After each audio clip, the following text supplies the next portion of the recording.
क्या हुआ जब ईरान की धमकी देते ही ट्रंप ने दिखा दी सफेद झंडी? क्यों डोनाल्ड ट्रंप ने अचानक रोका प्रोजेक्ट फ्रीडम? क्या अमेरिका ईरान के बीच पीस डील साइन होने जा रही है? और क्या ट्रंप का ऑपरेशन एपिस फ्यूरी का अंत हो गया है? दरअसल अमेरिका ईरान के बीच चल रही खींचतान को लेकर आज एक बेहद ही चौंकाने वाली खबर सामने आई है, जब पता चला कि ईरान को धरती के नक्शे से नामो निशान मिटाने का दावा करने वाले डोनाल्ड ट्रंप ने ईरान की धमकी के बाद अचानक से प्रोजेक्ट फ्रीडम को रोक दिया है। आपको बता दें, ये वही प्रोजेक्ट था जिसके तहत अमेरिका कह रहा था कि वो होर्मुज से गुजरने वाले कमर्शियल जहाजों की सुरक्षा सुनिश्चित करेगा। लेकिन प्रोजेक्ट के लॉन्च करने के ठीक अगले ही दिन ट्रंप ने इस प्रोजेक्ट को रोकने का ऐलान कर दिया और इसके साथ ही उन्होंने इशारे किए हैं जिससे मिडिल ईस्ट में बड़े बदलाव के संकेत मिल रहे हैं। तो क्या ट्रंप ने ईरान के दबाव में आकर अपने हथियार डाल दिए हैं? क्या ट्रंप ईरान के साथ पीस डील करने के लिए तैयार हो गए हैं या फिर इसके पीछे ट्रंप की कोई चाल है?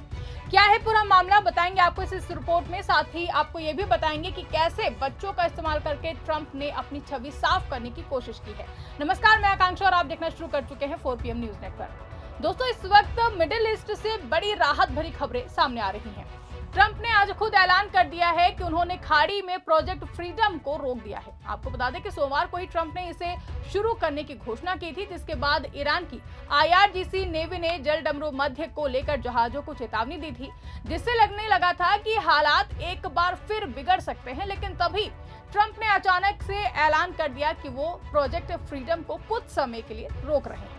आपको बता दें कि ट्रंप के इस ऐलान से पहले ईरान की इस्लामिक रिवॉल्यूशनरी गार्ड कॉर्प्स यानी कि IRGC नेवी ने होर्मुज जलडमरू मध्य से गुजरने की इच्छा रखने वाले जहाजों को नई चेतावनी दी थी कि यहां से गुजरते समय जहाज केवल उनके बताए रास्ते का ही इस्तेमाल करे। किसी दूसरे रास्ते का इस्तेमाल करना असुरक्षित होगा और इसके खिलाफ निर्णायक कार्रवाई की जा सकती है। IRGC नेवी ने सोशल मीडिया प्लेटफॉर्म एक्स पर एक पोस्ट में कहा, होर्मुज स्ट्रेट से गुजरने का इरादा रखने वाले सभी जहाजों को ईरान के पहले से घोषित गलियारे का इस्तेमाल करना होगा और रास्ते से किसी भी तरह के भटकाव पर कड़ी कार्रवाई की जाएगी। IRGC नेवी ने अपने बयान में पहले से तय रास्ते को जलडमरू मध्य से गुजरने का एकमात्र सुरक्षित रास्ता बताया। ईरान की तरफ से ये चेतावनी ट्रंप की उस घोषणा के बाद आई थी जिसमें उन्होंने जलडमरू मध्य से जहाजों को सुरक्षित रास्ता देने के लिए प्रोजेक्ट फ्रीडम शुरू करने की बात कही थी। ट्रंप ने कहा था कि अमेरिकी नेवी उन जहाजों को फारस की खाड़ी से निकालने में मार्गदर्शन करेगी जो महीनों से वहां फंसे हुए हैं। लेकिन ईरान की तरफ से धमकी मिलते ही अचानक ट्रंप ने इस प्रोजेक्ट को ही रोक दिया है। ट्रंप ने अपने ट्रुथ सोशल पर पोस्ट करते हुए लिखा कि पाकिस्तान और अन्य देशों के अनुरोध पर ईरान के प्रतिनिधियों के साथ एक पूर्ण और अंतिम समझौते की दिशा में बड़ी प्रगति हुई है। उसे देखते हुए हमने आपसी सहमति से ये तय किया है कि प्रोजेक्ट फ्रीडम को कुछ समय के लिए रोक दिया जाएगा ताकि ये देखा जा सके कि क्या समझौता को अंतिम रूप दिया जा सकता है। ट्रंप के इस पोस्ट के बाद अमेरिकी विदेश मंत्री मार्को रूबियो ने पुष्टि की है कि अमेरिका ने अपने आक्रामक सैन्य अभियान जैसे कि ऑपरेशन एपिक फ्यूरी नाम जिसे दिया गया था उसको समाप्त कर दिया है। रूबियो ने बताया है कि वॉशिंगटन का मानना है कि उसने अपने सैन्य अभियान के लक्ष्यों को हासिल कर लिया है। अब अमेरिकी सेना केवल रक्षात्मक भूमिका में रहेगी और हमला होने पर ही जवाबी कार्रवाई करेगी। रूबियो ने जोर देकर कहा कि राष्ट्रपति ट्रंप अभी भी ईरान के साथ बातचीत के जरिए समाधान को प्राथमिकता देते हैं। Operation Epic Fury is concluded. We achieved the objectives of that operation. I'm not going to, we're not cheering for an additional situation to occur. We would prefer the path of peace. What the president would prefer is a deal. He would prefer to sit down, work out a memorandum of understanding for future negotiations that touches on all the key topics that have to be addressed, a full opening of the strait so the world can get back to normal. And he preferred that be negotiated through the route that Steve and Jared have been working and that all of us have been supporting. That's the route he prefers. That is so far not the route that Iran has chosen. And so the result has been that the United States has to do something about the fact that we're the only nation on earth that can do anything to open up a lane within the Straits of Hormuz to get product and to rescue these people that are trapped in there. And that's what we're undergoing now. What that may lead to in the future is speculative. I'm not going to speculate about what it would take or what it would do. But look, the message to Iran, these guys are facing, they are facing real catastrophic destruction to their economy, generational destruction to their economy, generational destruction to the wealth of their country, imposed on themselves by the actions that they're taking. They should check themselves before they wreck themselves in the direction that they're going. आज सत्ता की आंखों में आंखें डालकर पत्रकारिता करना मुश्किल हो गया है। हमारे 4 PM नेशनल यूट्यूब और फेसबुक चैनल को, जिसे आपका प्यार और विश्वास हमेशा से मिलता रहा है, उसे बंद करके सरकार ने ये साबित कर दिया है कि वो आपके सवालों से कितना डरती है। मुश्किल दौर है, लेकिन हम ना रुके थे और ना ही रुकेंगे। हम सच के लिए हमेशा लड़ते रहेंगे। ऐसे में 4 PM यूपी को ज्यादा से ज्यादा ज्वाइन करें और स्वतंत्र पत्रकारिता को जिंदा रखने के लिए जितना हो सके उतना हमारा आर्थिक सहयोग करें। आपके सहयोग से ये जंग हम जीत कर रहेंगे। अब देखिए, ट्रंप ने भले ही अपने प्रोजेक्ट फ्रीडम को कुछ दिनों के लिए टाल दिया है, लेकिन ऑपरेशन रोकने के बावजूद ट्रंप ने स्पष्ट किया है कि ईरान पर लगाया गया समुद्री नाकाबंदी पूरी तरीके से प्रभावी रहेगा। ट्रंप ने कहा कि प्रोजेक्ट फ्रीडम को केवल ये देखने के लिए रोका गया है कि क्या समझौते को अंतिम रूप देकर हस्ताक्षर किए जा सकते हैं या फिर नहीं। ये नाकाबंदी तेहरान पर दबाव बनाए रखने की रणनीति का हिस्सा है। इसका साफ मतलब निकलता है कि अमेरिका और ईरान के बीच पर्दे के पीछे चल रही डील प्रभावी रूप से आगे बढ़ रही है, या कहीं की डील लगभग तय हो गई है, जिसके चलते ट्रंप ने एक दिन पहले शुरू किए गए प्रोजेक्ट को रोक दिया है।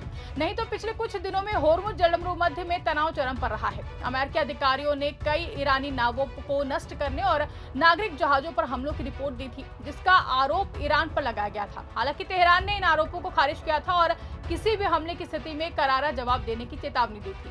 लेकिन अब हालात शांत हैं और माना जा रहा है कि किसी भी वक्त दोनों की तरफ से डील का ऐलान किया जा सकता है। अब याद कीजिए 28 फरवरी का वो दिन जिस दिन अमेरिका ने ईरान पर हमला करना शुरू कर दिया था। उसी दिन ईरान पर हुए हमले के दौरान दक्षिणी ईरान के मिनाब शहर में सजारे तैयबे गर्ल्स प्राइमरी स्कूल पर हुए हवाई हमले में 150 से ज्यादा लोग मारे गए थे, जिसमें मुख्य रूप से 7 से 12 साल की स्कूली छात्राएं शामिल थी। यह हमला अमेरिकी इजरायली सैन्य कार्रवाई के पहले दिन हुआ था। तभी से ईरान ट्रंप के हाथों में लगे बच्चों के खून को पूरी दुनिया में दिखा रहा था।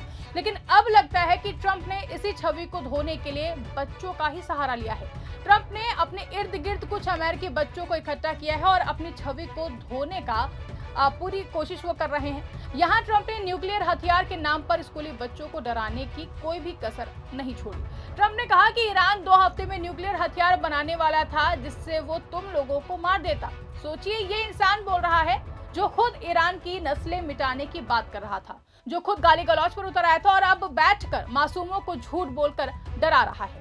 We just broke every record, and now we're going to take a hit because we have to make a journey down to Iran to take the nuclear weapon. They would have had a nuclear weapon within 2 weeks. Remember, we sent that beautiful B-2 bomber in, and we blew up their nuclear potential. It was obliterated, for those that are not aware, and to a point where it would take them weeks to dig down, and we wouldn't let them dig down. We have our eyes on it all the time. But it was a very important thing. So we would have had an Iran with a nuclear weapon, and maybe we wouldn't all be here right now. I can tell you the Middle East would have been gone, Israel would have been gone, and they would have trained their sights on Europe first and then us, because they're sick people. These are sick people. And we're not going to let lunatics have a nuclear weapon. The power of a nuclear weapon is something I don't even want to talk about. It's not going to happen, and we have. आखिरकार इस पूरे घटनाक्रम ने एक बार फिर से ये साबित कर दिया है कि मिडिल ईस्ट की सियासत सिर्फ ताकत की नहीं, बल्कि चाल, दबाव और समय देखकर लिए गए फैसलों की भी राजनीति है। जो डोनाल्ड ट्रंप कुछ दिन पहले तक ईरान को मिटा देने की बातें कर रहे थे, वही अचानक प्रोजेक्ट फ्रीडम रोक देते हैं और बातचीत की बात करने लगते हैं। ये बदलाव यूं ही नहीं आया है। साफ है कि ईरान की कड़ी चेतावनी, होर्मुज जलमरूमध्य का बढ़ता तनाव और वैश्विक दबाव ने अमेरिका को सोचने पर मजबूर किया है। लेकिन इसे ट्रंप की हार कहना शायद जल्दबाजी होगी, क्योंकि एक तरफ उन्होंने सैन्य ऑपरेशन रोका है तो दूसरी तरफ समुद्री नाकाबंदी जारी रखकर दबाव भी बनाए रखा है। यानी बंदूक भी कंधे पर है और बातचीत का हाथ भी आगे बढ़ाया गया है। यही ट्रंप की रणनीति का असली चेहरा है, जहां पीछे हटना भी एक चाल हो सकती है। दूसरी ओर बच्चों का जिक्र और भावनात्मक छवि बनाने की कोशिश ये दिखाती है कि ट्रंप सिर्फ जंग के मैदान में ही नहीं, बल्कि जनमत की लड़ाई में भी खुद को मजबूत करना चाहते हैं। सवाल ये है कि क्या ये सब एक संभावित पीस डील की तैयारी है या फिर तूफान से पहले की शांति है। फिलहाल हालात ठंडे जरूर पड़ गए हैं, लेकिन पूरी तरह शांत नहीं हुए हैं। दुनिया की नजर अब इस बात पर टिकी हुई है कि क्या अमेरिका और ईरान सच में समझौते की मेज पर पहुंचेंगे या फिर यह सिर्फ एक रणनीतिक विराम है, जिसके बाद टकराव और भी ज्यादा बड़ा रूप ले सकता है। इस पूरे मामले को लेकर आप क्या सोचते हैं, आपकी क्या राय है, कमेंट करके हमें जरूर बताइएगा। फिलहाल के लिए इस खबर में बस इतना ही। अगर वीडियो पसंद आई हो तो उसको ज्यादा से ज्यादा लाइक करें, शेयर करें, चैनल को सब्सक्राइब करें, ज्वाइन करना ना भूलें और देखते रहिए 4PM न्यूज़ नेटवर्क।